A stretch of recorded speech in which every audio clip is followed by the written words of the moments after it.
13 తారీఖు ఎలక్షన్ సందర్భంగా మీకు ఆలోచన చేయాలి. ఎవరికి మనం ఓటు ఇవ్వలేము. నేను ఓటింగ్ గురించి మీటింగ్ పెట్టలేదు, కానీ ఎందుకంటే 13 తారీఖు ఓటింగ్ ఉంది కదా, ప్రతిరోజు మీరు టీవీలో ఏమేమి చూస్తున్నారు, అట్లా మొత్తం అబద్ధం. ఎందుకంటే ఈయన ఇప్పుడు వరకు మోదీ గారు 4,448 కోట్ల రూపాయలు ఖర్చు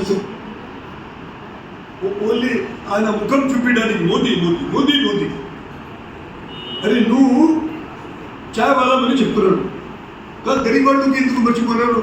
మన దగ్గర టీ ఎంజాయ్యా చీఫ్ మినిస్టర్ ఉండేది, ఆయన చెప్పేది నేను చియానా మస్తూర్ మరి. కానీ పాపం ఆయన చీఫ్ మినిస్టర్ ఉన్నప్పుడు ఎవరైనా పేదలు లేకుంటే కార్మిక వర్గం నుంచి పోతే పిలిచి మాట్లాడేది. ఇట్లా మంచిగా ఉండాలి. నువ్వు వచ్చారు ఈ బ్యాక్గ్రౌండ్లో ఛాయ్ సప్లై చేసి మొత్తం అందరికీ పంచిపోతారు. ఇప్పుడు లక్షాధికారి పోతే కూడా కోట్లాది రూపాయలు ఉంటే కూడా రాదు, కోట్లాది పైన బిలియన్స్ అండ్ బిలియన్స్ ఉంటే వాళ్ళకి ఇంటర్వ్యూ దొరుకుతుంది 1 minute 2 minutes. సో ఇప్పుడు ఆయన ఎవరు వెనుక ఉన్నారంటే పెద్ద పెద్ద కుటీశ్వరుడు. అందుకు ఆయన ఈ సమయంలో 16 lakh crore అంటే మొత్తం మన తెలంగాణ బడ్జెట్ ఎంత ఉంది, ఆ బడ్జెట్ ఒక సంతకంలో మాఫ్ చేసేది. మనకి ఒక పైసా కూడా మాఫ్ చేయలేదు. ఎంతోమంది బ్యాంక్ నుంచి కర్జా తీసుకున్నారు. ఎప్పుడైనా మీకు ఏమైనా మాఫీ అయిందా? ఎవరికి మాఫీ కాలేదు.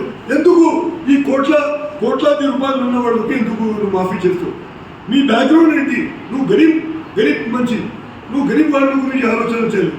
అది మర్చిపోయి ఇప్పుడు కోటీశ్వరుల గురించి ఆలోచన చేస్తున్నారు.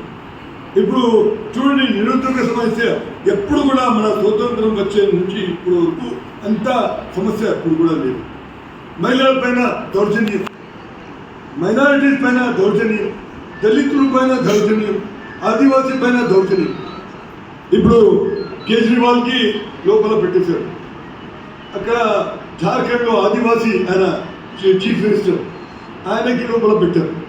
ఆయన ఏమనుకున్నారంటే లోపల పెడితే వాళ్ళు 0 అవుతారు.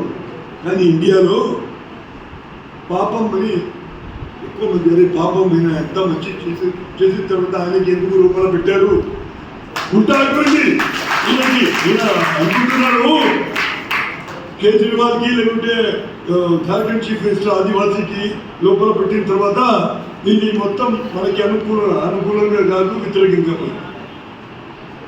ఈ విషయాలు నేను ఎందుకు చెప్తున్నానంటే మనకి కూడా మంచి చెడ్డ ఏంటి ఆలోచన చేయాలి.